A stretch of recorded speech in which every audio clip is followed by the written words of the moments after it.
नमस्कार दोस्तों, आज हम बहुत अच्छी शिक्षाप्रद कहानी आप लोग के साथ शेयर करें जिसका शीर्षक है रोमांचक कहानी चतुर सियार और बब्बर शेर। एक बार जंगल में महाचतुरक नाम का एक सियार रहा करता था। एक दिन वह जंगल में घूम रहा था कि उसकी दृष्टि एक मरे हुए हाथी पर पड़ी। मरे हुए हाथी को देख वह उसके चारों तरफ चक्कर लगाकर यह सोचने लगा कि आखिर इसकी सख्त चमड़ी कैसे फाड़ी जाए। सियार बहुत कोशिश करने के बाद भी उसकी सख्त चमड़ी को फाड़ नहीं पाया।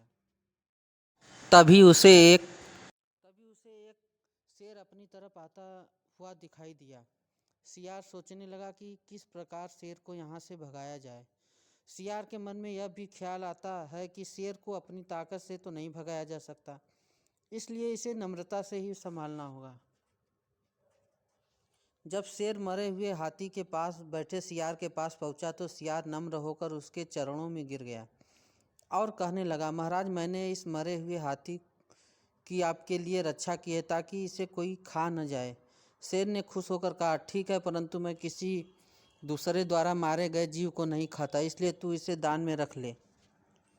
यह कहकर शेर वहाँ से चला गया और सियार की जान बच गई। शेर के बाद वहाँ बाघ आ जाता है। सियार सोचता है कि अभी तो शेर से हाथ जोड़कर जान छुटाई थी, अब इससे कैसे भगाऊं।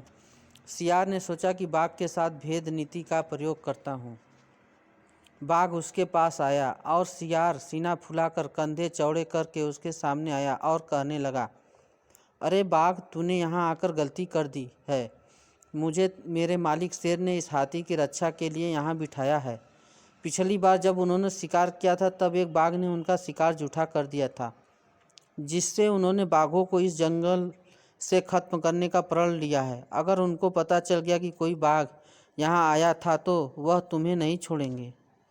बाघ बहुत डर गया और सियार से कहने लगा, मित्र, तुम मेरे जाने के बहुत देर बाद तक भी उसे मेरे बारे में न बताना, नहीं तो मुझे मार देगा। इस तरह सियार की होशियारी से बाघ भी भाग गया। बाघ के जाने पर एक चीता वहाँ आ जाता है। सियार सोचता है कि चीते के दांत बहुत तीखे हैं, इसलिए मैं इससे इस हाथी की सख्त चमड़ी को फड़वा लेता हूँ। यह सोचकर सियार पास आए चीते से कहता है, क्या बात है भाई, बहुत दिन बाद दिखाई दिए हो। तुम मेरे अतिथि समान हो, इसलिए कुछ खाकर जाना। यहाँ मेरे स्वामी शेर द्वारा मारा गया हाथी है, वह स्नान करने नदी पर गए हैं, इसलिए तुम जल्दी से इसमें से कुछ मांस खा लो। चीता अपनी तारीफ जान सियार से कहता है, मित्र, पर शेर को दूर से देख मुझे संकेत कर देना जिससे मैं भाग जाऊं। सियार उसकी बात मानकर दूर खड़ा हो जाता है। जब चीता उससे में से कुछ मांस ही खाता है तब सियार जोर से आवाज़ लगाता है, मित्र, स्वामी आ रहा है, तुम भाग जाओ। चीता शेर के डर से भाग खड़ा हुआ। सियार मजे से चीते द्वारा अधेड़े हुए चमड़े के अंदर से मांस खाने लगा। उसे कुछ देर ही हुई थी कि एक दूसरा सियार वहां आ गया। वह सियार के समान ही शक्ति वाला था, इसलिए हाथी खा रहे सियार ने उसे डराकर दूर तक भगा दिया।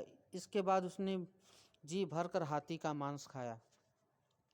शिक्षा। इस कहानी से हमें यह शिक्षा मिलती है कि बलवान शत्रु को विनम्रता से, बहादुर को भेद से, नीच को ले देकर और अपने समान शक्ति वाले को पराक्रम से वश में करना चाहिए, जैसे सियार ने किया।